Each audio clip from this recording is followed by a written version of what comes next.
আসসালামু আলাইকুম, সামারাস কিচেনে আপনাদের স্বাগত। আজকে আমি রান্না করব খুবই সাধারণ একটি রেসিপি, মসুর ডাল।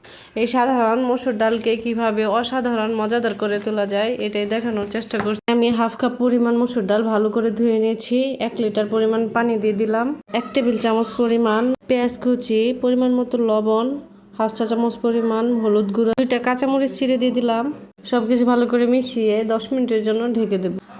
এরকম আরও মজার সহজে রান্না করা যায় রেসিপিগুলো দেখতে আমার ভিডিওগুলো দেখে আসতে পারেন আমার ইউটিউব চ্যানেলে। 10 মিনিট পর ফিরে আসলাম। ডাল সিদ্ধ হয়ে গেছে। এখন একটা ডাল ঘুটনি দিয়ে ভালো করে ঘুটে দেব।